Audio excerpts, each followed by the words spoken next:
இயேசு கிறிஸ்துவின் நாமத்தினாலே உங்கள் அனைவருக்கும் அன்பின் வாழ்த்துக்கள். கிறிஸ்மஸ் பண்டிகையை ஏன் டிசம்பர் 25ஆம் தேதி என்று கொண்டாடுகிறோம் என்று எப்போதாவது யோசித்திருக்கிறீர்களா? பாரம்பரியமாக கிறிஸ்தவர்கள் கொண்டாடி வரும் கிறிஸ்மஸ் பண்டிகை பாகால் வழிபாட்டின் வேர்களை கொண்டிருக்கலாம் என்பது உங்களுக்கு தெரியுமா? கிறிஸ்மஸ் கொண்டாட்டத்தின் ஆச்சரியமான தொடக்கத்தையும் அதன் வளர்ச்சியையும் மற்றும் எதிர்பாராத திருப்பங்களையும் இந்த பதிவில் நாம் ஆராய்ந்து பார்ப்போம். Winter சோல்ஸ்டைஸ் celebration. கிறிஸ்மஸ் கொண்டாட்டம் என்பது இயேசு கிறிஸ்துவின் பிறப்பின் போது உருவாக்கப்பட்டது அல்ல. வின்டர் சோல்ஸ்டைஸ் செலிப்ரேஷன் என்பது ரோமர்கள் மற்றும் நார்ஸ் போன்ற புறஜாதிகளின் கலாச்சாரங்களிலிருந்து தொடங்குகிறது. சாட்டர்னேலியா அல்லது யூலி பற்றி எப்போதாவது நீங்கள் கேள்விப்பட்டிருக்கிறீர்களா? இந்த புறஜாதிகளின் விழாக்களே பின்னர் கிறிஸ்மஸ் என்ற பண்டிகைக்கு அடித்தளமிட்டது. வின்டர் சோல்ஸ்டைஸ் என்பது ரோமர்களால் மிகவும் விமரிசையாக கொண்டாடப்படுகிற பண்டிகை. இந்த பண்டிகையின் போது சூரிய ஒளி பூமியில் குறைவாக படுவதனால் நாளின் கால அளவு குறுகியதாகவும் இரவு நேரம் அதிகமாகவும் இருக்கிறது. ரோமர்கள் இந்த நிகழ்வை சூரியனின் மறுபிறப்பு என்று நம்பினர். ரோமர்களின் தாக்கம் மற்றும் சாட்டர்னேலியா. யோசித்து பாருங்கள், விருந்து மற்றும் பரிசு வழங்குதல் கிறிஸ்மஸ் கொண்டாட்டத்தின் போது நாம் செய்யும் சில காரியங்களைப் போல தெரிகிறதா? அதற்கு காரணம் ரோமர்கள் தாங்கள் வணங்கிய பிளானட் சாட்டனை கௌரவிக்கும் வகையில் திருவிழாவை கொண்டாடினர். கிறிஸ்மஸ் கொண்டாட்டத்தின் சில பழக்க வழக்கங்கள் ரோமர்களின் பாரம்பரியத்தில் இருந்து எடுக்கப்பட்டிருக்கிறது. 4ஆம் நூற்றாண்டு காலகட்டத்தில் கிறிஸ்தவம் உலகமெங்கும் வேகமாக பரவத் தொடங்கியது. அப்போதிருந்த சபை தலைவர்கள் ஒரு பிரச்சனையை எதிர்கொண்டனர். இயேசுவை ஏற்றுக்கொள்ளும் புறஜாதிகள் மதமாற்றத்தை எவ்வாறு எளிதாக்குவது என்று யோசித்தனர்.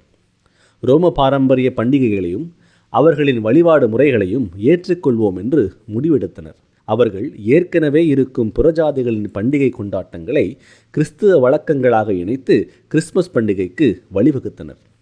முதலில் பதிவு செய்யப்பட்ட கிறிஸ்மஸ் கொண்டாட்டம் கிபி 336இல் கான்ஸ்டன்டைன் பேரரசின் காலத்தில் டிசம்பர் 25ஆம் தேதி கிறிஸ்மஸ் கொண்டாட்டத்தை ரோம சாம்ராஜ்யம் கண்டது. இந்த புறஜாதிகளின் பண்டிகைகளாகிய வின்டர் சோல்ஸ்டைஸை இயேசுவின் பிறப்புடன் சம்பந்தப்படுத்தி தந்திரமாக நுழையச் செய்துவிட்டனர். புறஜாதி பண்டிகையின் வளர்ச்சி. காலப்போக்கில் நாடகங்கள், கேரல்ஸ், பாகால் வழிபாட்டின் சில அம்சங்களாகிய கிறிஸ்மஸ் மரம் போன்ற காரியங்கள் கிறிஸ்தவ மதத்தில் உட்புகுத்தப்பட்டது. ஆனால் எல்லாரும் இதை ஏற்றுக்கொள்ளவில்லை. சபை சீர்திருத்தத்தின் காலத்தின் போது சில சபை சீர்திருத்தவாதிகள் கிறிஸ்மஸ் பண்டிகையை நிராகரித்தனர். 19ஆம் நூற்றாண்டில் ராணி விக்டோரியா மற்றும் இளவரசர் ஆல்பர்ட் கிறிஸ்மஸ் மரத்தை பிரபலப்படுத்தினர். இன்று நமக்கு தெரிந்த நவீன மதசார்பற்ற கொண்டாட்டத்திற்கு வழிவகுத்தனர்.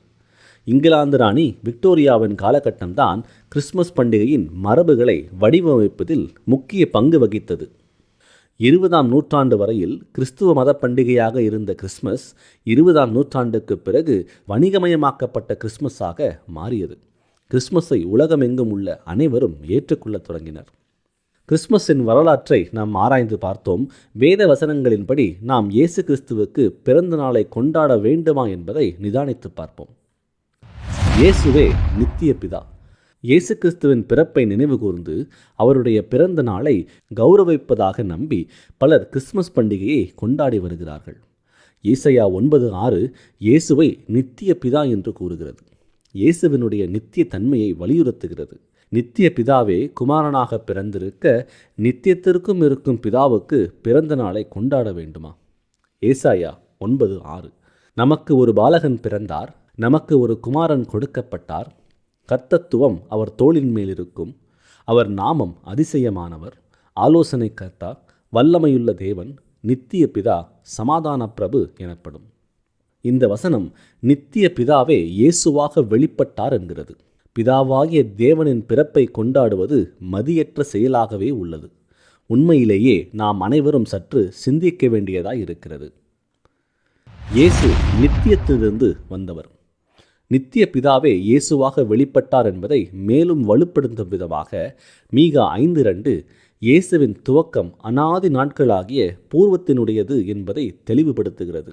அவருக்கு துவக்கமே இல்லை என்றால் துவக்கமே இல்லாத ஒருவருக்கு பிறந்த நாளை நாம் எப்படி கொண்டாட முடியும்? மீகா 5:2. எப்ராத்தா எனப்பட்ட பெத்லகேமே, நீ யூதேயாவில் உள்ள ஆயிரங்களுக்குள்ளே சிறியதாயிருந்தும் இஸ்ரவேலை ஆளப்போகிறவர் உன்னிடத்திலிருந்து புறப்பட்டு என்னிடத்தில் வருவார். அவருடைய புறப்படுதல் அநாதி நாட்களாகிய பூர்வத்தினுடையது. இயேசு பூர்வத்திலிருந்து வந்தவர் என்பதை ஆணித்தரமாக மீகா 5:2 உணர்த்துகிறது. துவக்கமே இல்லாதவருக்கு பிறந்த நாளை கொண்டாடுவது மதியீனம். இயேசு சிருஷ்டிகர்த்தர். யோவான் 1:3 மற்றும் யோவான் 1:10 இயேசுவை சிருஷ்டிகர்த்தர் என்றும் சர்வ சிருஷ்டிக்கு முதற்பேனானவர் என்றும் கூறுகிறது. கிறிஸ்மஸ் பண்டிகையை கொண்டாடுவதன் மூலம் இயேசு ஒரு சிருஷ்டி, அவர் சிருஷ்டிகர்த்தர் அல்ல என்று நினைத்து கொண்டு அவருடைய ஆவியின் தன்மையை கனவீனப்படுத்துகிறோமா? யோவான் 1:3 சகலமும் அவர் மூலமாய் உண்டாயிற்று, உண்டானதொன்றும் அவராலே அல்லாமல் உண்டாகவில்லை.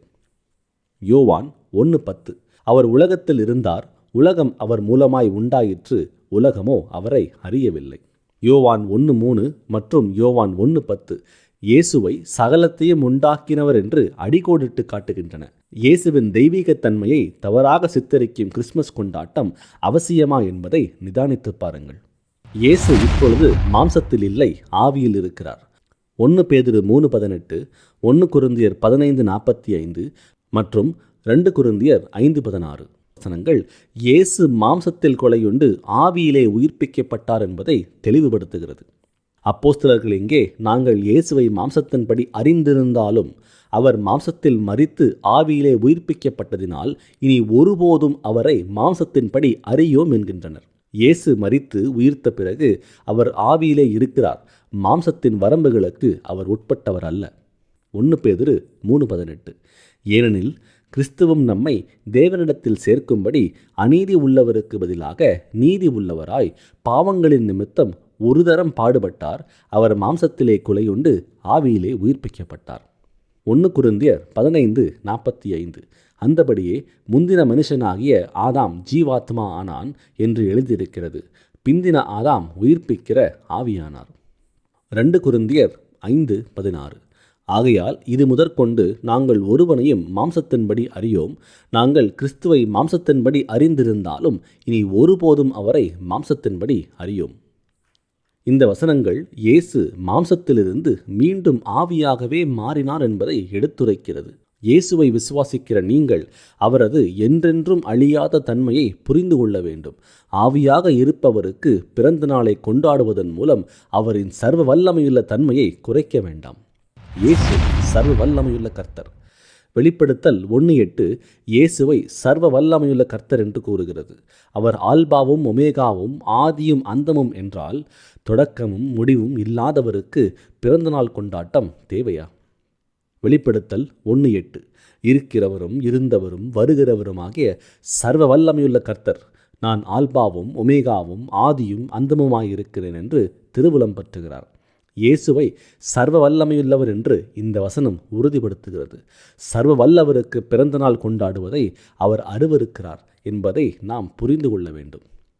இயேசுவை நித்திய பிதா என்றும் சிருஷ்டிகர்த்தர் என்றும் சர்வ வல்லமையுள்ள தேவன் என்றும் நாம் புரிந்து கொண்டோம். துவக்கமும் முடிவும் இல்லாத இயேசுவுக்கு பிறந்த நாளை கொண்டாடி அவரை கனவீனப்படுத்த வேண்டாம்.